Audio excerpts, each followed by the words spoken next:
Bonita tarde, queridos golvineros, ¿cómo están? Es un jueves nublado, soleado. Es correcto. Que no sabemos si va a llover, pero esperamos que llueva, ya uno ni sabe.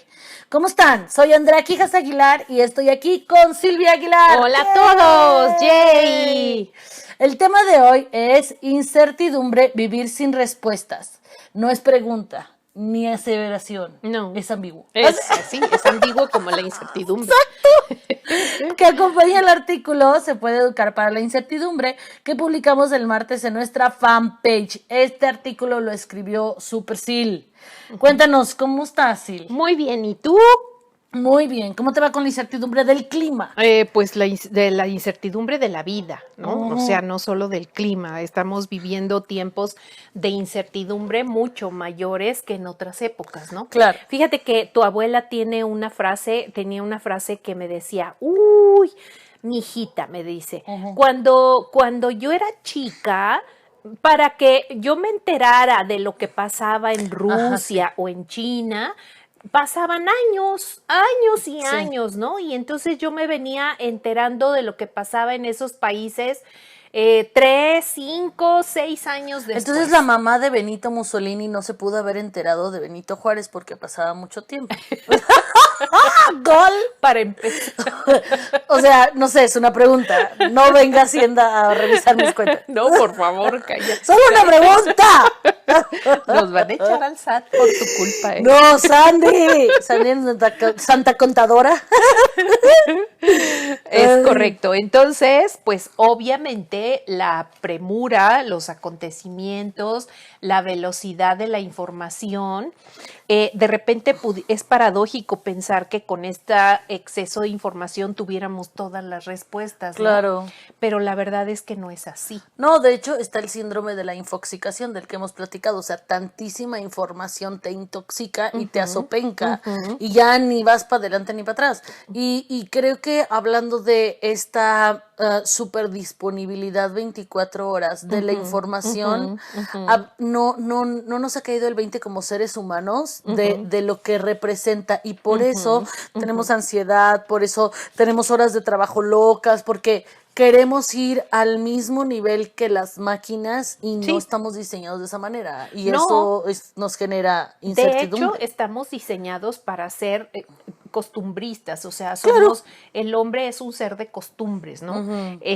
Por eso nos gusta tener certeza de todo lo que hacemos, porque nuestro día con día nos lleva a saber que después de A sigue B y después de B sigue C. Es más, nuestro cuerpo, gracias a los ritmos circadianos y al ciclo del sueño, es que es saludable. O sea, necesitamos tener vigilia, necesitamos tener sueño.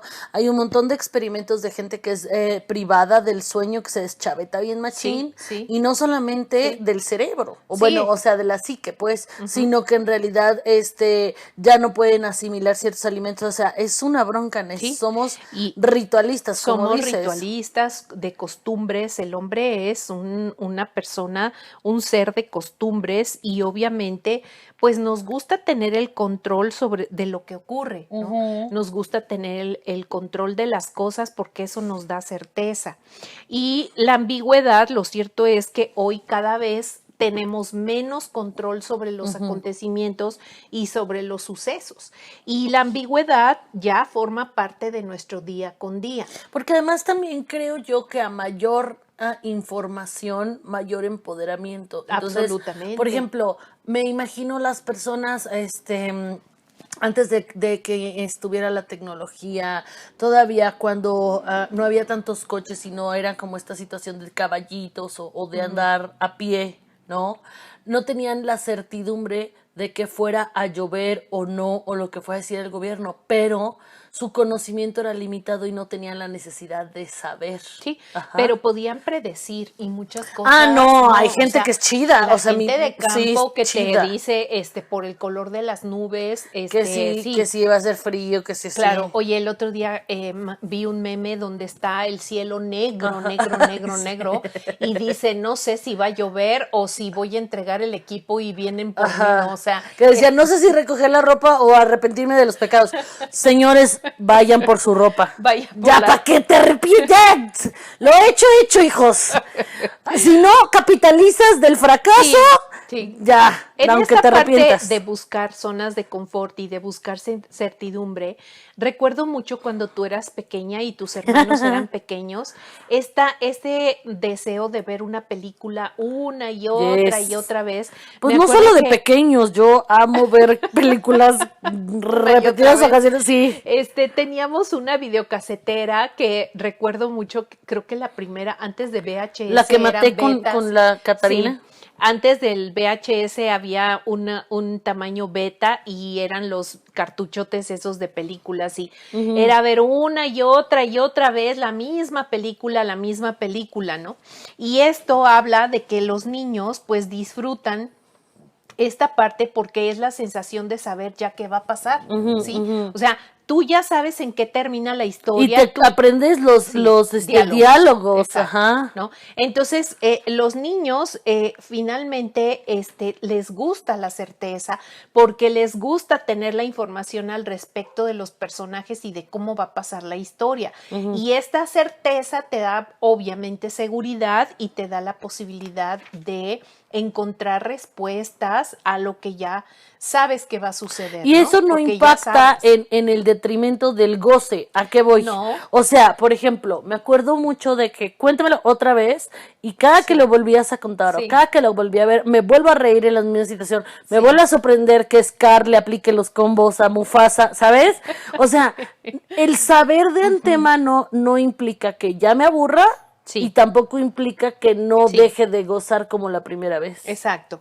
Lo que sucede ahora, pues, con la tolerancia a la incertidumbre, y ya Edgar Morin en algún momento habló. ¿Quién es Edgar Morin? Edgar Morin es un viejito muy sabio, él es psicólogo o psiquiatra seguramente, que tiene toda la información acerca de la parte de pedagogía actual, ¿no? O sea, es el Piaget del día de hoy. Digamos que es el Piaget del día de hoy, y lo que la filosofía de Edgar Morin está muy enfocada a desarrollar el pensamiento crítico, a toda esta parte de cuestionamientos. Y él dice en alguno de sus libros que lo que tienen que hacer los profesores hoy día es educar en la incertidumbre, ¿no? Yes. Porque lo que va a predominar en un futuro que de ya lo es que un no futuro. se va a acabar, o sea, se va a acabar los recursos renovables, el petróleo, lo que no se va a acabar es la incertidumbre. Lo que no se va, y lo que va a ser mucho más seguro Claro. que todo es la parte de incertidumbre, ¿no? Ya en algún momento hablaremos de específicamente de Edgar Morin y de su filosofía, especialmente porque sí es como todo esta una revolución acerca del conocimiento, ¿no? Yes. Entonces, él habla de esto, de la importancia, y habla en un futuro, ¿no? Tendremos que aprender a educar en la incertidumbre, pero el futuro ya es ahora, como siempre, Ajá, ¿no? sí. Ya es un futuro, Nos ha pillado el futuro. nos ha pillado. Y entonces, en su filosofía de pensamiento complejo, pues ahora en tiempos de coronavirus, pues dice, nada es certeza, nada, en ningún lugar encuentra certeza, y la pandemia y el Excepto el confinamiento, bueno, sí, dijo, pero son palabras mayores. O sea, y hay que ver qué o tipo de sea. certeza y a qué precio, pero bueno.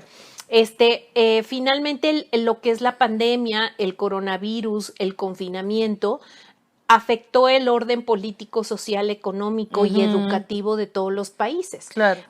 Y en países como México, pues aprendemos que no estábamos preparados porque nunca previmos y nunca tuvimos esta educación para la incertidumbre. Entonces, pues educar en la incertidumbre es básicamente el prepararse a tener a trabajar con la duda, a trabajar con cosas que no sabemos, ¿no? Ok.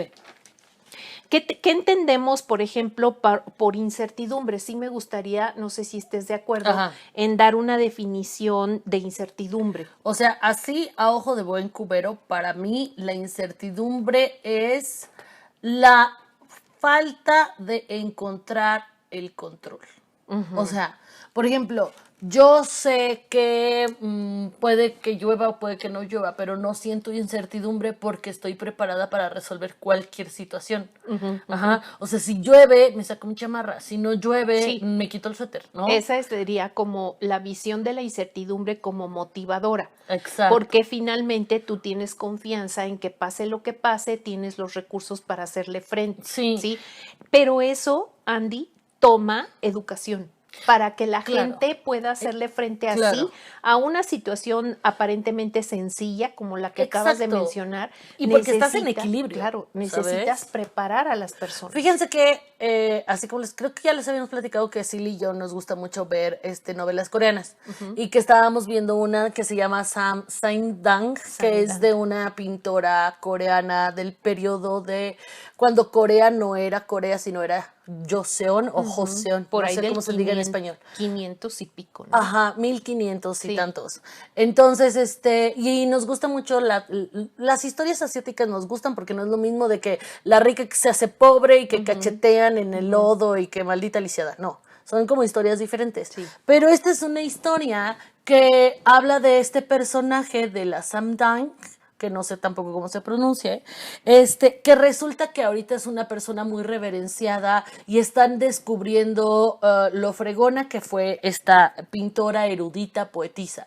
Es Y como la Sor Juana de México, no, ¿no? pero como en chida. Porque, a menos de que todavía no sepamos qué tan chida fue Sor Juana Sí. en una de esas, ¿no? Bueno, el chiste es que me llamaba la atención que ella tenía esta visión sobre la incertidumbre. No sabía qué iba a pasar y ella decía que ella confiaba en que todo estaba escrito. O sea, su mecanismo de defensa ante la incertidumbre es como, pues Dios proveerá, ¿no? O sea, en su concepto. No es tan Dios proveerá, porque el Dios proveerá es atribuirle al otro que las cosas se van a resolver. Ajá. El trabajar la incertidumbre es confiar en que de una u otra manera Exacto. tienes los recursos o contarás con los recursos necesarios para afrontar. Y creo que cuando ella decía que todo iba a pasar y que todo estaba escrito y ella confiaba en que como que iba a tener recursos en el futuro para resolver lo que sea que se le presentara. Sí. Y eso le daba mucha paz. Claro. Sí, porque, bueno, mira, hablando de definiciones de incertidumbre, es claro que la incertidumbre está relacionada con la necesidad de saber qué va a pasar a continuación, ¿no? De forma que te puedas anticipar o puedas controlar. Y ahí viene otra vez la parte de necesidad de controlar que estábamos hablando y que no te tome desprevenido. Sin embargo, la incertidumbre también está muy ligada a las emociones. Fíjate, por eso cuando preguntamos, ¿es posible educar en la incertidumbre? Sí, claro. No solamente educar en la incertidumbre, sino para la incertidumbre. Claro, o sea, que son dos premisas diferentes. Porque la educación para la incertidumbre no es controlar la incertidumbre, No. sino es gestionarte a ti. Y fluir. Exacto. Y fluir. Y eso o sea, siempre lo La palabra clave aquí es fluir. Cuando la incertidumbre está ligada a miedos, es una emoción silenciosa. Ajá, claro. Y se dice silenciosa porque no la demuestras ni a gritos, ni con sonrisas, ni con carcajadas. Es silenciosa porque fluye de manera menos directa. Entonces no la sientes directamente. Es esta parte como de no saber qué va a pasar y te sientes con una connotación negativa al respecto, ¿no? Sí, o sea, como cuando estás en tensión constante, pero no estás histérico, sino es más, tal vez tu musculatura se tensa, tal vez estás apretando mucho las mandíbulas. Y no te das cuenta. Claro, a veces, y puedo verme tranquila, con un semblante sereno, pero en realidad estoy experimentando tensión. Claro. Entonces, ¿qué es importante? Que hagas conciencia de hasta qué punto desconocer lo que viene te afecta tu día con día. Que también debe de haber cosas que afectan más que otras. Por ejemplo, o sea, si yo quiero salir hoy y llueve, como tengo ¿cómo se llama? Un paraguas, no es algo que me genere tantísima incertidumbre como si van a estar abiertos los restaurantes o si va a estar la comida disponible, claro, ¿no? Claro.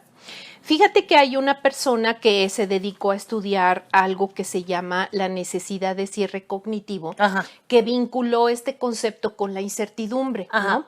Esta persona se llama Arie Kuglansky, me imagino que ha de ser de origen tipo polaco, ¿no? Ah, qué feo. Pero luego les investigo exactamente de dónde, porque en eso estoy. Arie Kuglansky propuso una teoría del cierre cognitivo. Es el autor, de hecho, y diseñó junto con una persona que se llama Donna Webster, diseñaron un cuestionario para medir la escala de necesidad de cierre cognitivo en las personas, ¿no? Y ellos diseñaron esto porque ellos decían que la necesidad de cierre cognitivo es este deseo de dar una respuesta rápida a una pregunta o cuestión que tiene un contenido confuso y ambiguo. ¿Que podría ser la definición de ser atrabancado? Sí, pero quiero, es esta parte de quiero una respuesta, quiero que me conteste, quiero ya.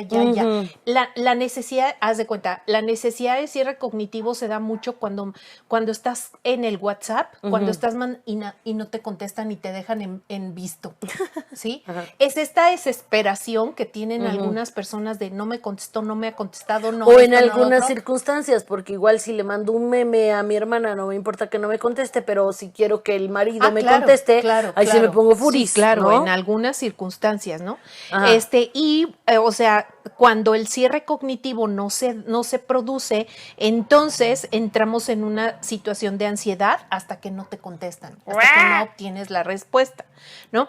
¿Qué es lo que dice este señor? Dice que en relación a tu necesidad de cierre cognitivo está tu nivel de tolerancia a la incertidumbre. Claro. Porque las personas que tienen mayor tolerancia al cierre cognitivo, es decir, que pueden esperar, que no importa que no me contestes ahorita y que puedes postergar exactamente. Y autogestionarte. Claro, y yo te espero, no te preocupes hasta que, y si no te llamo no hay problemas. Yo resuelvo, claro, o sea, ¿no? Y que además, no solo eso, resuelvo porque tengo plan A, plan B, plan C. Claro. ¿sí? Pero sin ser tortuoso. Ah, no. No, porque luego los ansiosos tienen plan W y están sufriendo en todos esos escenarios. Exacto. Entonces, es esta parte. Sin embargo, las personas que requieren rápido que me contestes, rápido quiero saber, rápido quiero esto, son menos tolerantes a la incertidumbre, ¿sí? Entonces, esto es la relación que existe con una necesidad de cierre cognitivo alta. ¿Por qué? Porque te haces menos tolerante a la incertidumbre. Entonces, ¿qué pasa? ¿Cuáles son las consecuencias de quienes necesitan cierres cognitivos? Pues, y reducir la incertidumbre. Eso sería es que se hacen más atrabancados. Sí, ¿no? claro. Por ejemplo, son personas muy prejuiciosas. Son esas personas que fue tonto. ¿No? Ajá, sí. Es que no me contestas, no sabe. Sí, ¿no? Es que haces juicios y te formas impresiones más rápidamente, pero sin evidencias. Ajá. Entonces, no, ya no me quiere. Porque no te da el tiempo de verificar tu juicio, entonces lo das por como un hecho de la vida, porque ahorita necesito definirme, entonces yo voy a decir que fue un tonto. ¿no? Sí, claro. Entonces, obviamente, pues tu pensamiento impulsivo es mucho más rápido que una respuesta pensada, tranquila. No, pues es que a lo mejor no me contesta porque está ocupado. Ahora, porque aquí quiero hacer el momento de la neurociencia. ¿Por qué cuando eres así de atrabancado y haces tus juicios, normalmente son juicios negativos catastróficos? Porque en general, o sea, nunca piensas, bueno, ya, será mi mejor amigo. Porque lo tomas personal. Pero desde las neurociencias se explica por qué la amígdala, my friends, la querida drama queen, era la encargada de notar estas situaciones de estrés en los tiempos de la prehistoria. Entonces, si ella de repente escuchaba un moverse de hojas, ella sacaba todos los escenarios catastróficos posibles para que pudiera sobrevivir. O sea, Claro. hijo, chita, ¿no? Claro, o sea, su claro. mamut, papá, Claro. corre. Entonces, ella era la encargada de nuestra supervivencia y Claro. por eso fija con mayor intensidad estas impresiones negativas Para la para salvar tu supervivencia, vida. claro. Entonces, cada que hay una situación de estrés como esta, la amígdala te dice, mira, estos son los 500 escenarios del diablo posibles. Claro. Pero es que la amígdala está haciendo su mejor esfuerzo y no sabe que ahorita las cosas no son de vida o muerte. Exacto. Entonces, cuando tú te des cuenta, o sea, porque no es que seamos pesimistas todo el tiempo, hay una razón biológica, ¿sí? Entonces, cuando hago mi juicio al ahí se va, tiende a ser negativo porque Claro. tengo el vicio cognitivo de la amígdala. Del peligro. Que peligro, ¿sabes? Peligro, claro. Eso fue el momento de la neurociencia. Muy importante, porque es cierto. Las personas con una necesidad de cierre cognitivo también se van mucho por aceptar la primera información que les dan. O sea, a lo mejor no es la mejor respuesta, pero ya. O sea, lo quiero ya. Y además lo hago ley, ¿no? O Lo sea, hago ley. ¿Por qué no me contestaste? Es que estaba en el baño. Siempre que estás en el baño no te importa nada. A ver, cálmate. Claro, sí. Eso te hace ser menos empático. Claro. ¿Estás de acuerdo? Con los que piensan diferente y obviamente fallan en su lenguaje, en sus comentarios. Y son atropellados en eso y van Exactamente. transgrediendo a las otras personas porque les urge tener certeza. Claro, sí. Entonces, es importante que hagamos conciencia de la necesidad que tenemos de hacer cierre cognitivo y cómo puedes autorregular, porque esto es autorregulación emocional 100%, ¿no? Es como esperar, o sea, no por dar una respuesta impulsiva, el riesgo, más bien yo diría, el riesgo de dar una respuesta impulsiva te va a llevar a tomar decisiones equivocadas. ¿Sí? Es mejor esperar y es mejor, muchas veces asociamos el riesgo de cierre, asociamos el cierre cognitivo con negocios y entonces muchos líderes de empresa podrán decir, no, hay que decidir rápido, hay que decidir, sí, pero el riesgo es alto. Claro. ¿Sí? Entonces, entre menos información tienes para fundamentar tu decisión, el tu riesgo, decisión puede ser más chafa. Porque tu riesgo existe entre la desinformación y la información. Claro. Ese es el digamos, el espacio que existe de riesgo. Entonces, muchas veces será mejor esperar a tener más información para tomar una decisión y así minimizas el riesgo. De hecho, fíjate que hay una frase que me gusta mucho en inglés que dice hindsight is 2020, que significa en retrospectiva la visión es 2020. Claro, ya que pasaron las cosas y le diste tiempo, ves todo más claramente porque tuviste más información, sí, ¿no? Exactamente. Entonces, la incertidumbre, si puedes vivir sin respuesta, sí. Claro. Sí es importante, la necesidad de cierre cognitivo es esta necesidad psicológica de dar respuesta rápida, pero a través de la autorregulación es que podemos controlar y valorar el orden, pero podemos tolerar un cierto grado de incertidumbre. Y es que además, aunque tengas la respuesta en el momento, aquí yo quiero incluir un factor extra, el que te haga o no sentido, ¿sale?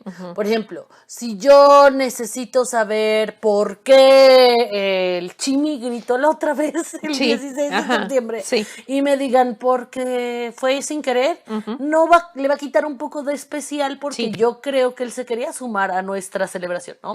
Entonces, hay veces que saber la respuesta por esta brusquedad, por esta necesidad de cierre cognitivo, no te hace sentido. Y aquí lo importante es que te regules de manera en que tú encuentres sentido que te dé paz. Sí, y además otra cosa, que aprendas a fluir, ¿no? Las personas que no experimentan esta necesidad de cierre cognitivo toleran muy bien la ambigüedad, la indecisión, la falta de certidumbre y obviamente eso te hace más más creativo, te hace más cambiante, eres más abierto innovador, a experiencias. Sí, claro. O sea, es como cuando te dicen, ok, vamos de paseo, vamos a conocer un lugar nuevo y tú vas porque como dice la Escamilla, por la anécdota. Por la anécdota, y entonces todo tú sabes y confías que lo que vaya a suceder en ese lugar donde nunca has estado va a estar bien y te va a llevar a aprender y a tener cosas nuevas y a escuchar, mientras traigas tu actitud ganadora, claro, ¿no? exactamente. Entonces, que técnicamente eso es lo único que puedes controlar. Sí. O sea, porque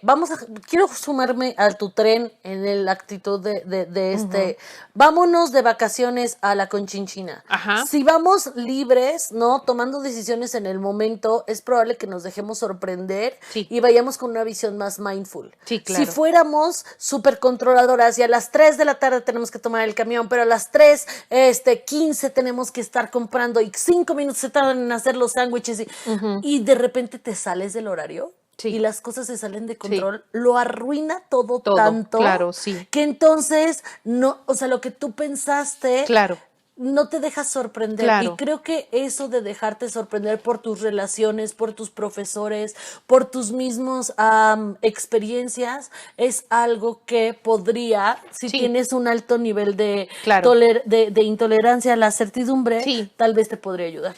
Qué padre finalmente que los profesores en materia de educación, porque el artículo que escribimos está muy enfocado a la educación, básicamente porque estoy haciendo una investigación sobre esto. Qué padre que esto lo llevemos al terreno de docentes y discentes, ¿no? Claro. A donde el profesor... ¿Qué es un discente? Un discente es el estudiante, o sea, el docente es el profe, el discente es el alumno. Qué padre entonces que pudiéramos tener como un modelo pedagógico que nos ayudara a educar para la incertidumbre, en el sentido de que podamos fluir, tener más libertad, tener menor estrés, ¿no? Y que obviamente ellos pues estén preparados a hacer que los alumnos tengan la disponibilidad, tolerar y a trabajar cognitivamente expuestos a la ambigüedad intelectual. A la ambigüedad, ¿no?, de un doctor, a la ambigüedad de un empresario, a la ambigüedad de una secretaria, a la ambigüedad de una emprendedora. O sea, porque nosotros en Wellbeing, creo, y lo compartimos, tratamos de integrar a estos profesores en salud para que generen chavos en salud y equilibrio que eventualmente van a ser una sociedad en equilibrio. O sea, y como siempre hemos desde dicho, la derrama, ¿no? Exacto, el profe no puede acompañar al chavo en procesos de educación para la tolerancia si el profe no es tolerante a la incertidumbre, ¿no?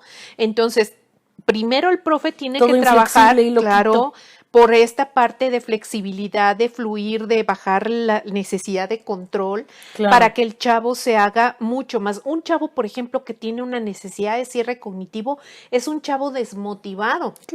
Que obviamente va a estar distraído, entonces en cuanto se le da la respuesta, entonces busca la respuesta, si no se la das ahí en ese momento se desmotiva, y cuando ya tiene la respuesta ya perdió el interés, porque ya le estás dando digerido todo, ¿no? Entonces eso puede afectar inclusive hasta en sus aspiraciones, porque puede perder el gusto por aprender cosas nuevas, ¿no? Entonces vamos educándonos como docentes a ser tolerantes a la incertidumbre y que sepamos que que cada vez vamos a tener más niveles de ambigüedad y que obviamente tendremos que aprender a hacer cosas nuevas. Por lo tanto, la función del docente hoy por hoy tiene que cambiar. ¿Por qué razón? Porque entonces, como dice un señor que se llama no se me olvidó el nombre de la persona, pero dice que hoy por hoy los alumnos, los profesores tendrán que ser acompañantes en el proceso de discriminación de la información y guías, ¿sale? Ya no estamos en la postura de somos los sabelotodos, sino que ahora seremos guías del aprendizaje. Sí, no, yo creo que eso es tema también súper de otro café, por ejemplo, el nivel de control en cómo me voy a asegurar que los alumnos aprendan dejándole 20 millones de tareas. Y que no copien, y cómo me voy a asegurar de que no me copien. Y que no abran, o sea, pero eso es tema de otro café. Sí, Mientras tanto, nos despedimos de este episodio y no olviden que queremos escucharlos también y saber qué otros temas quieren que discutamos en este espacio. Los invitamos a participar en los comentarios de nuestros posts en la fanpage. Nos puedes encontrar en Facebook como Wellbeing Counseling MX, o si te es más fácil puedes ir a nuestra página www.well-mediabing.com.mx y encontrar las ligas al blog y al Face. Les agradecemos por seguirnos y ser parte de esta comunidad del bienestar. Dale like, comparte y recuerda que trabajar en tu bienestar impacta en el bienestar de todos. ¡Adiós! Bye.